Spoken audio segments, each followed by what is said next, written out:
जय मामा माया। आइए आप लोगों को JMCC कोचिंग सेंटर में आप लोगों का स्वागत है। आज मैं आप लोगों के लिए सूत्र दिख रहा है बोर्ड पर, महत्वपूर्ण सूत्र लेकर आया हूँ। देखिए ध्यान से सुनिएगा बात, क्योंकि आप लोग ये बात जानते हैं कि मैथ में वही शेर होता है जिसको फार्मूला याद है जी सर। और इसलिए मैंने आप लोगों को पूरा क्लास 10 का 15 पाठ तक जो है आप लोगों को पाठ अध्याय 1 से लेकर अध्याय 15 तक के महत्वपूर्ण सूत्र लिखे, जिसमें अध्याय 1 का सूत्र, इसमें अध्याय 1 आप लोग के पास अगर किताब होगा NCERT का किताब, तो अध्याय 1 जिसका नाम है वास्तविक संख्या, इंग्लिश में रियल नंबर, उसका सूत्र मैं बता रहा हूँ। जी सर। पहला देखिए सूत्र आप लोग ध्यान से, यूक्लिड विभाजन प्रमेय का। तो देखिए ये होता है A बराबर BQ प्लस R। इसका प्रयोग आप लोग HCF बनाने के लिए कीजिएगा। HCF इस फार्मूला से आप लोग महत्तम निकालते हैं, देगा क्वेश्चन कोई भी, और इस फार्मूला का प्रयोग करके आप लोग महत्तम निकाल सकते हैं। जहाँ A का मतलब होता है भाज्य, B का मतलब होता है भाजक, Q का मतलब भागफल और R का मतलब होता है शेषफल। जैसे मान लीजिए आप देखें तो भाग विधि से बनाइएगा, तो ये होता है भाज्य, ये भाजक, भागफल और नीचे जो बचता है शेष, तो ये A, B, Q और R। और इस फार्मूला से आप लोग महत्तम निकालते हैं। तो पहला फार्मूला हो गया A बराबर BQ प्लस R। ये फार्मूला तब रहेगा जब कभी भी ये शेषफल जो होगा ये R, ये 0 आएगा यहाँ पर, और नहीं तो 0 से कभी बड़ा आता है, माइनस में नहीं आएगा, और इससे बड़ा ये भाजक का मान होता है। दूसरा बात सुनिए, परिमेय संख्या किसे कहते हैं? तो जिस संख्या को P बटा Q के रूप में लिखा जाए, जिस संख्या को P बटा Q के रूप में लिखा जाए उसे परिमेय संख्या कहते हैं। हमने केवल P बटा Q लिखा है, आप लोग समझिएगा। और दूसरी बात की परिमेय संख्या जो भी होगा उसका पूर्ण वर्गमूल निकलेगा। क्या? जैसे मैंने कहा 1 बटा 2, P बटा Q को 3 बटा 4, P बटा Q को परिमेय संख्या, ये 9 का आप लोग वर्गमूल निकालिएगा तो 3 आएगा, तो पूर्ण वर्गमूल निकल रहा है, इसलिए परिमेय संख्या होगा। 25, तो 25 का वर्गमूल निकालिएगा, इससे कितना आएगा? 5। ये परिमेय संख्या की परिभाषा आप लोग याद करेंगे, जिस संख्या को P बटा Q के रूप में लिखा जाए उसे परिमेय संख्या। जैसे सर यूक्लिड विभाजन, यूक्लिड का वैज्ञानिक का नाम है। हाँ, गणितज्ञ थे। फार्मूला हम आप लोगों को याद दिलवा दे रहे हैं 15 पाठ का, ताकि आप लोग बिहार बोर्ड का जो तैयारी इस साल एग्जाम देने वाले खासकर इस वीडियो को देख लेंगे, ताकि आप लोगों का 15 पाठ का सूत्र याद हो जाए, और जिसके कारण आप लोग एग्जाम में अच्छा मार्क्स उठा सके। इसलिए मैं आप लोगों के लिए एक अध्याय 1 से लेकर अध्याय 15 तक का सूत्र बना रहा हूँ। जी सर।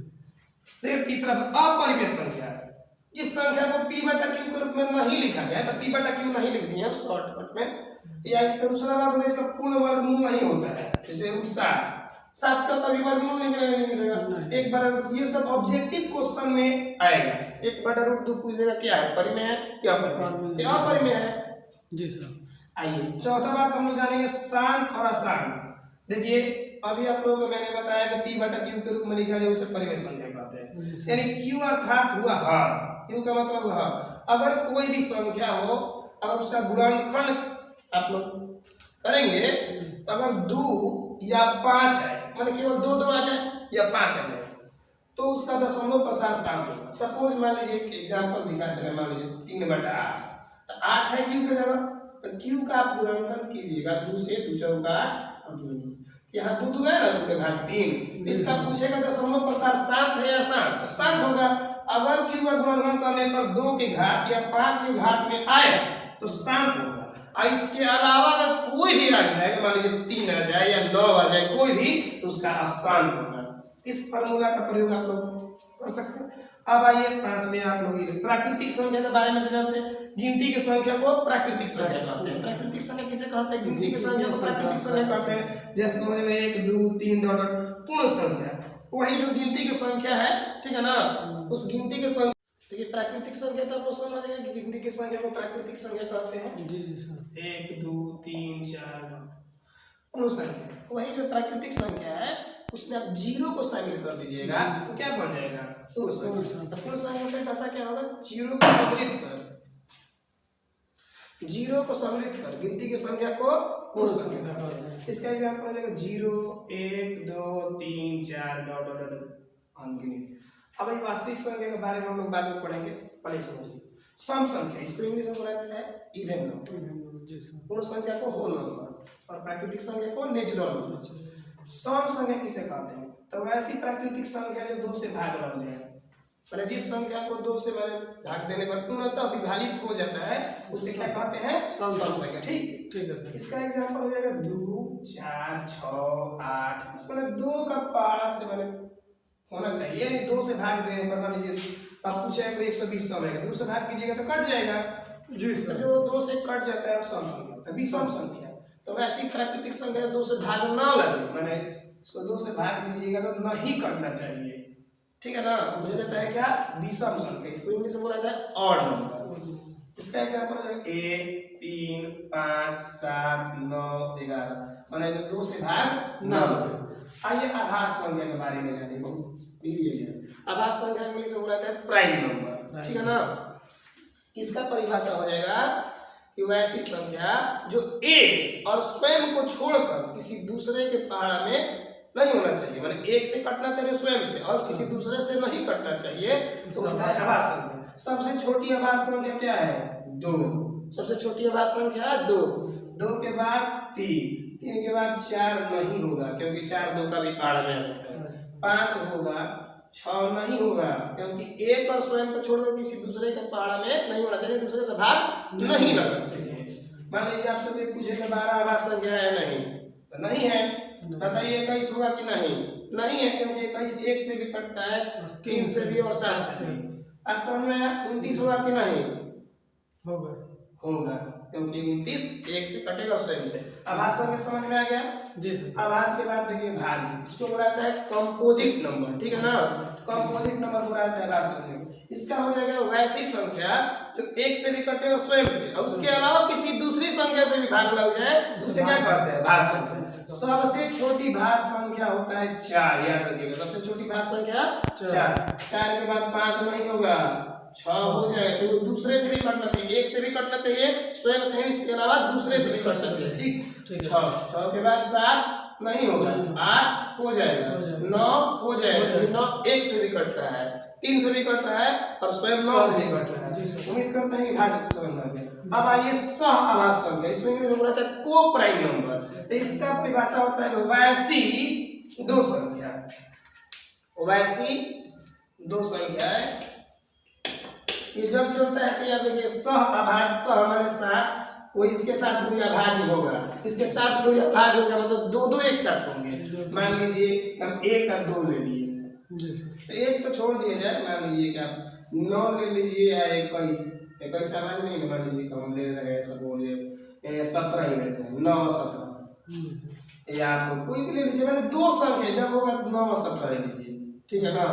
9 17 का अपना महत्तम निकालिए, तो 9 1 9 8 8 1 8 1 8, ठीक है ना?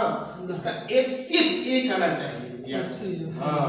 तो वैसी 2 संख्या इनका एक सिर्फ निकालिए, महत्तम निकालिए, तो अगर 1 आता है तो ही होगा सहभाज संख्या यानी को प्राइम नंबर। अगर नहीं आएगा तो सर नहीं होगा तो सहभाज नहीं होगा। ऑप्शन में तो देगा कि कौन सा सहभाज है, आप लोग आसानी से चुन सकते हैं, सिर्फ निकाल कर देख लीजिएगा और 1 आएगा तो सहभाज होगा, नहीं होगा तो उम्मीद करते कि समझ में आएगा। अध्याय 1 वास्तविक संख्या छूटा है। हाँ, वास्तविक संख्या देखिए, ये जितना पढ़े ना प्राकृतिक संख्या, पूर्ण संख्या, सब संख्या, विषम संख्या, भाज्य संख्या, इस सब को मिलाकर एक गठरी में डाल दीजिएगा। धनात्मक हो या ऋणात्मक, उससे लेना नहीं है, सबको एक गठरी में डाल दीजिएगा, पूरा बंद करिएगा, पैक कर दीजिएगा बक्सा में, तो हो जाता है वास्तविक संख्या। ये पाठ है वास्तविक संख्या, इस सब का बाप है वो, सबका बाप, ठीक है ना?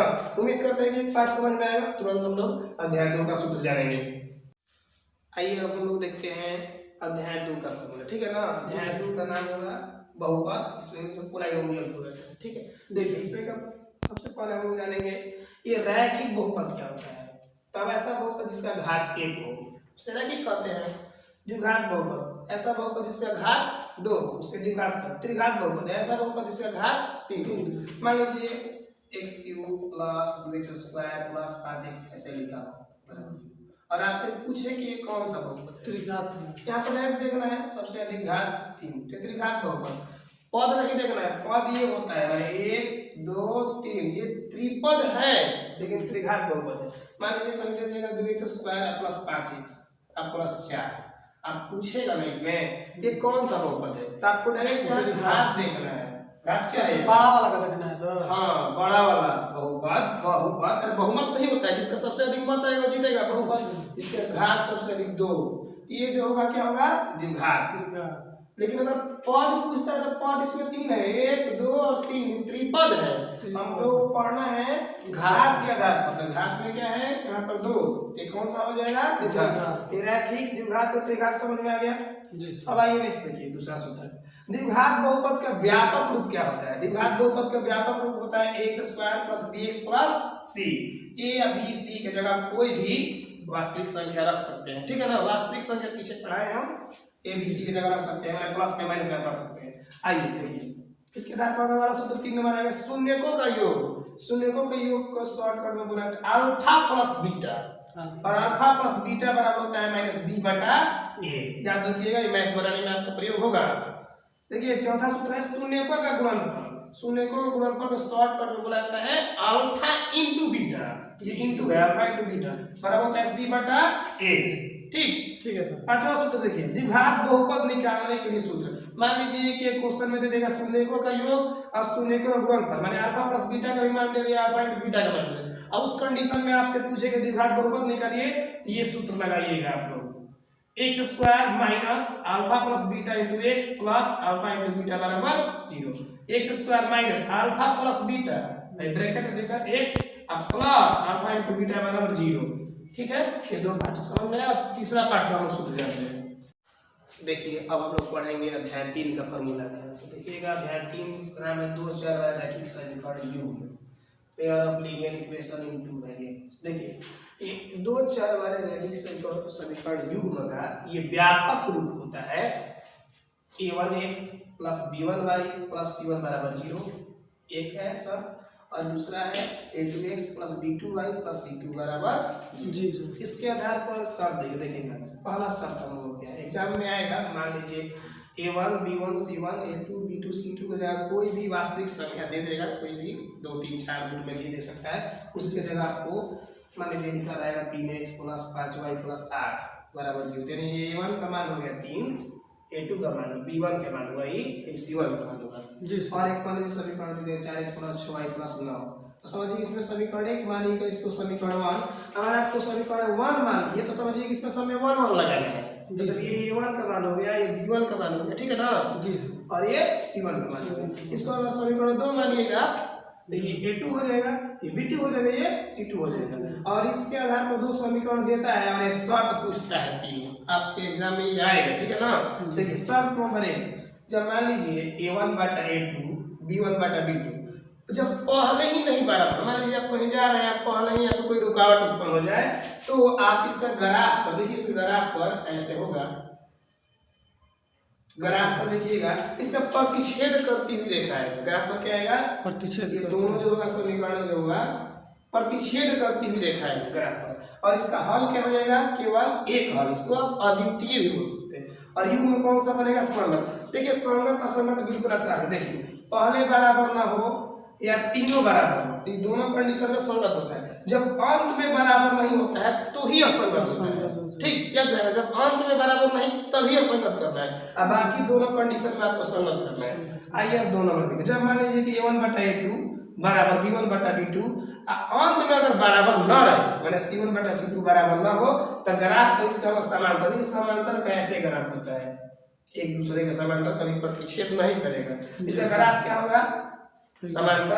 हल क्या हो जाएगा? कोई हल नहीं, जब मिलेगा नहीं तो हल कहां से होगा जी सर। और युग्म में कौन सा बनेगा? असंगत। जब अंत में बराबर रहेगा तो ही असंगत। अब आइए तीसरा हम लोग शब्द जानेंगे, जब तीनों बराबर हो, यानी a1 बटा a2 ठीक बराबर b1 बटा b2 बराबर c1 बटा c2। देखिए ग्राफ ये एक ही समीकरण पर और एक समीकरण आकर ऊपर से आ जाता है, दोनों एक ही पर आ जाता है।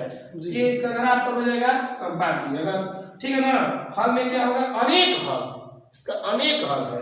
और युग्म में कौन सा होगा? संगत, ठीक है। ठीक है ना, समझ में आ गया ये बात। जी देखिए अब हम लोग पढ़ेंगे ब्रजगुणन विधि। देखिए अब हम लोग चौथा सूत्र जानेंगे ब्रजगुणन विधि।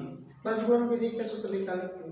देखिए दो चर वाला है, पाठ का नाम है, मान लीजिए आप तो दो चर कोई ले लीजिए, मान लीजिए हम एक चर x ले रहे हैं, y ले रहे हैं, तो इसको कुछ समय के लिए आपको समझने के लिए x से मान ले रहे हैं लड़का और y से लड़की। तो क्लास में लड़का भी होता है जी सर। और लड़कियां भी होती है जी सर। और एक टीचर कोचिंग, ठीक है ना, जी सर। एमसीसी कोचिंग सेंटर, ठीक है ना।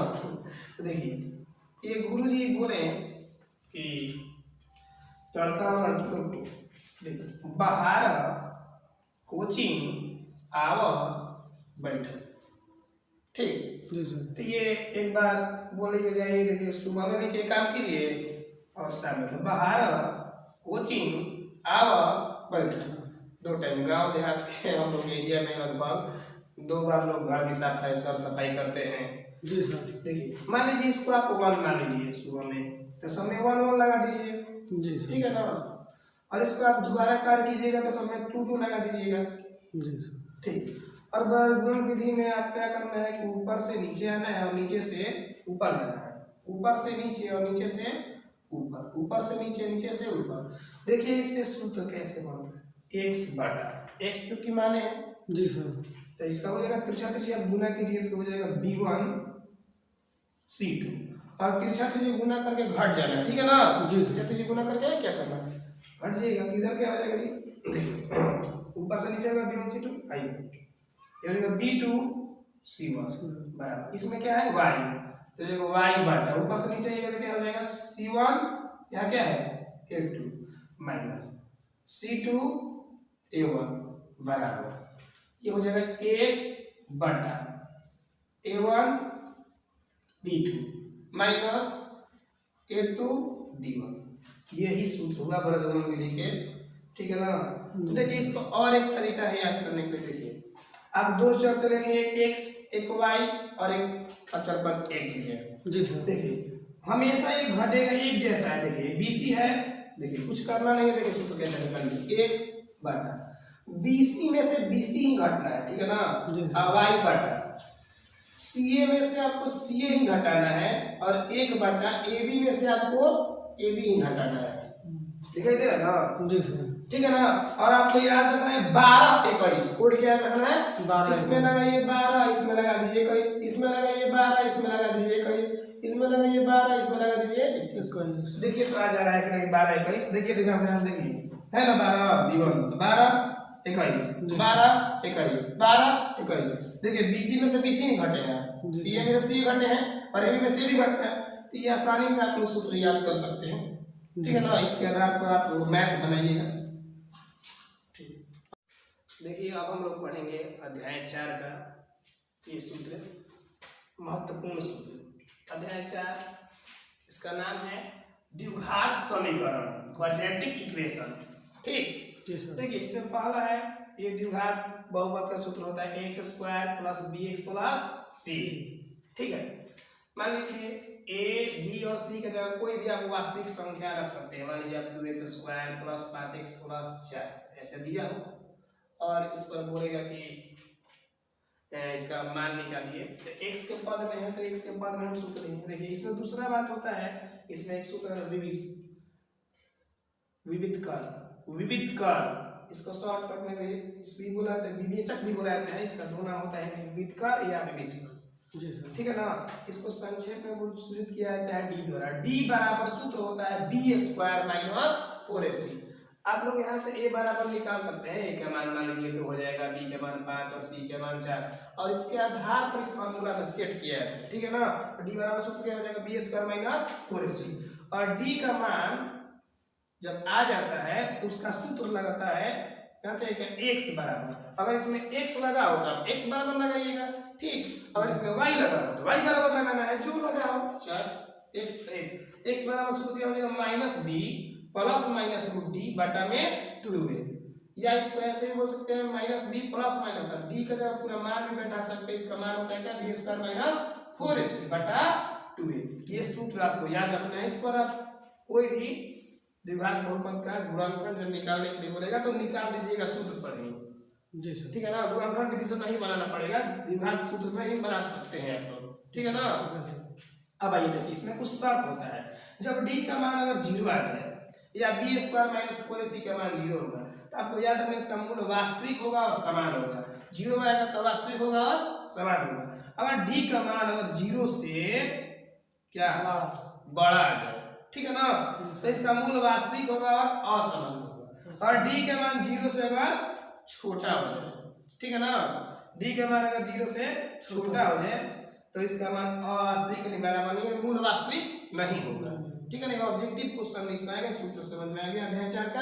अब हम अध्याय 5 का सूत्र पढ़ेंगे। देखिए अब हम लोग पढ़ेंगे अध्याय 5 का सूत्र। देखिए अध्याय 5 इसका नाम है समांतर श्रेणी अर्थमेटिक प्रोग्रेशन। इसको शॉर्ट फॉर्म में बोला जाता है एपी, आपन पापा नहीं जी, आपन पापा वैसे ही बोले अर्थमेटिक प्रोग्रेशन। देखिए इसमें कुछ संकेत है, आप लोग याद रखिए। प्रथम पद के संकेत होता है ए, सारांतर के लिए होता है डी, पदों की संख्या होता है एन, अंतिम पद के लिए एन या एल, ठीक है, और पदों का योग एन। इसमें देखिए अगर आपसे कोई पूछे कि प्रथम पद बताइए, तब प्रथम पद का होता है ए। अगर आपको दूसरा पद का आप a2 लिख दीजिएगा तो मतलब हो जाएगा दूसरा पद। दूसरा पद का सूत्र हो जाता है a प्लस डी। अगर आपसे कोई पूछे तीसरा पद का सूत्र बताओ तो a प्लस 2d, ठीक है ना। अगर चौथा पद का पूछे तो a प्लस 3d। आप ध्यान से देखिए, बार बार आप तो जो पद पूछ रहे हैं आप तो a तो लिख ही रहे हैं, लेकिन तीसरा पूछ रहा है तो 2d कर रहे हैं, चौथा पूछ रहा है तो 3d। अगर आपसे 10वां पद का पूछे तो a प्लस 9d। और मान लीजिए आपसे 100 पद का सूत्र पूछते हैं तो वो a प्लस 99d होगा ना, एक कम कर दे। तो ठीक इसी आधार पर ये बना है अंतिम पद यानी n का सूत्र। तो a प्लस जो मानिएगा उसमें से एक कम करना है, n माइनस 1 इंटू डी, यानी n बराबर सूत्र हो जाएगा a plus n minus 1 into D, ठीक है ना। अब आइए अगर पदों का योग, अगर कहीं योग पूछेगा तो ही सूत्र निकाल। अगर किसी क्वेश्चन में आपको योग पूछे, ठीक है ना, तब एसएन का सूत्र लगाना। एसएन का मतलब होता है पदों का योग, ठीक है ना। बात ध्यान से समझिए। एसएन बराबर सूत्र हो जाता है n बटा 2 2a plus n minus 1 into D. ये सूत्र याद कर लीजिएगा, याद रहेगा तो ही आप मैथ बना सकते हैं। मैथ में वही शेर जिसको सूत्र याद हो, नहीं तो बाकी लोग ढेर। अब देखिए इसका एक और सूत्र निकल जाएगा यहाँ से। मान लीजिए करिए कीजिएगा n बटा 2 2a plus n minus 1 into D है, ठीक है ना। तो n बटा 2 का 2 रखिएगा, ये 2a है तो आप a प्लस a लिख सकते हैं, n माइनस 1 इंटू डी। देखिए यहाँ से ध्यान से देखिएगा, n बटा 2 का 2 फिर a। अरे देखिए ये सूत्र हो जाता है a plus n minus 1 into D बराबर देखिए a को l भी बोला जाता है, इसलिए a प्लस n। देखिए एक और एक सूत्र बन गया, ठीक, जिसमें बराबर n बटा 2 a प्लस n। और ये सब जितना भी सूत्र लिखे 1 नंबर और 2 नंबर, ये पदों की संख्या माने शुरुआत से कोई संख्या 1 2 3 दिया होगा, अगर वो एपी में होगा तो ये सूत्र लगता है। लेकिन कभी कभी क्वेश्चन में एक दे दिए अंतिम से पद निकालने के लिए, तो ये सूत्र याद रखना है l minus n minus 1 into D. अगर अंतिम से पूछेगा, मान लीजिए कोई भी दे देगा संख्या 10 12 14 18 का टुकाएगा, अंतिम से 20वां पद बताओ, तो अंतिम से जब पद पूछेगा तो ये सूत्र लगता है। नहीं तो यही दोनों फेमस है, n और s। देखिए ये अध्याय 1 से लेकर 5 तक का सूत्र मैंने इस वीडियो में आपको बताया। अगर आपको ये मेहनत मेरा अच्छा लगा होगा तो गुरु दक्षिणा के रूप में आप लोग लाइक करके इसको सब्सक्राइब करके ऑल दबा दीजिएगा, ताकि 6 से लेकर अगला वीडियो आपके पास जाए। अगर समझ में नहीं आया होगा तो आप लोग इसको डिसलाइक कर दीजिएगा, ताकि हमें अच्छा लगे, ये बात समझ में आए कि जो मैं पढ़ा रहा हूँ आप लोग समझ पा रहे हैं या नहीं समझ पा रहे हैं, ठीक है ना। उम्मीद करते हैं कि आप लोग, आपके हाथ में है, जो कीजिए। अगर अच्छा लगे तो सब्सक्राइब कीजिएगा, समझेंगे गुरु दक्षिणा के रूप में आप लोगों ने हमें सब्सक्राइब और लाइक दे दिए। अगर नहीं अच्छा लगा होगा उसमें आप लोग डिसलाइक कर दीजिएगा, ठीक है ना, ठीक है।